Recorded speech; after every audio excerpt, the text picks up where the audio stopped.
So hi everyone, welcome to the official YouTube channel of Grape Wealth Management. I'm so excited you guys are here. If you don't know or if you haven't subscribed, please hit subscribe below.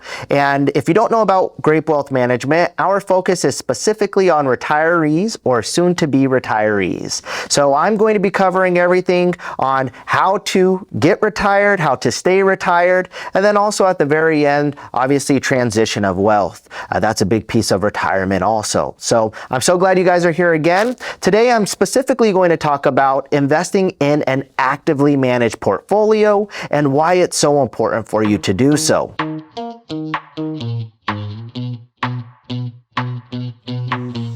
Follow along with me.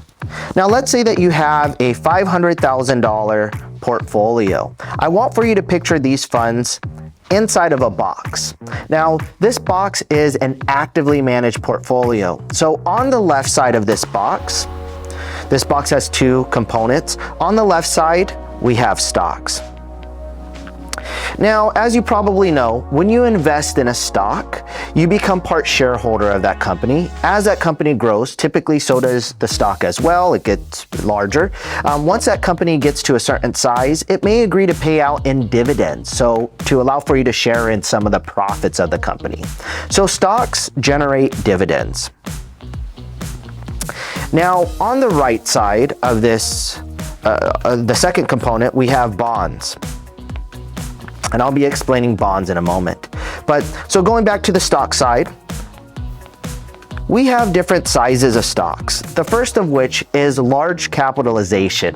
Now, large capitalization, also known as large cap stocks, these are your very big, very strong companies. When the economy is doing well, typically so do these companies also. When the economy is not doing so well, these companies are still doing okay. They aren't going to go out of business just because the economy's down a little bit, right? So these are companies like your Walmarts, like your Coca-Colas, your very big, your very strong companies. The second group is mid-cap. So these are just your mid-sized companies. So think about like your Papa John's. Papa John's, they've been around for a while. They make okay pizza. Pretty big, but certainly not as big as Coca-Cola, for example. And then inside of here, we also have small caps. Now, small cap stocks, when the economy is doing well, these companies, they do absolutely amazing. Sometimes they have returns of over 300% in just one single year.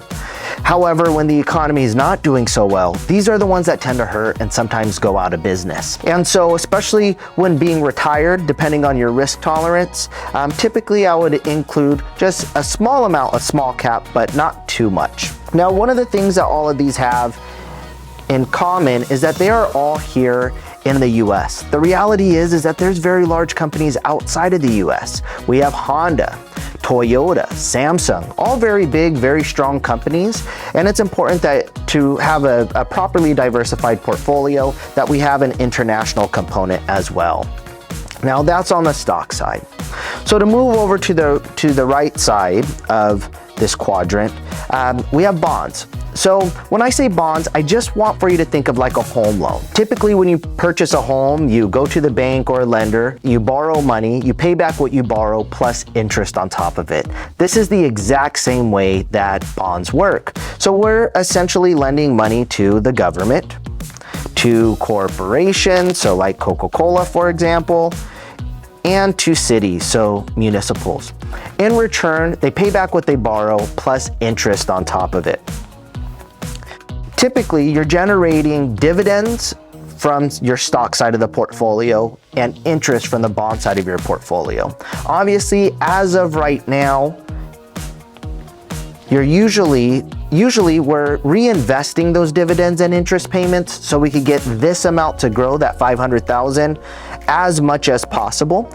And then later on down the road, whether it's now that you're retired, that you want to take some funds out, we could always do that. We could turn off reinvesting those dividends and interest payments and have them pay out directly to your checking or your savings every single month to give you some additional income.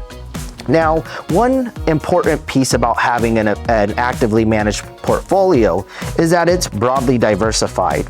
And so we literally have hundreds, if not thousands of different stocks inside of your portfolio, as well as hundreds of different bonds inside of your portfolio. So remaining properly diversified is extremely important, also including different sectors. So whether that's energy, whether that's technology, consumer discretionary, consumer staples, you name it, we want to make sure that we have a proper balance or amount across the entire portfolio. The second of which is professional management. Here at Grape Wealth Management, we professionally manage our portfolios here in-house. And so we're picking and choosing whether we're going to buy more Tesla and get rid of some Ford, or vice versa. Constantly going through and making sure that we're overweighted or underweighted in the right sectors. So if you look at it, if we go to last year, for example, technology did absolutely amazing. This year, it's quite the opposite. Technology is down, one of the lowest points as of right now. And if we look at the top performing sector is currently energy as of right now. And so that will constantly change year after year. And that's the reason why it's so important to have a professionally managed portfolio that's in line with what you're looking to accomplish with your retirement, as well as there to take advantage of opportunities, and as well as getting out of areas of excess risk. Now, investment objective.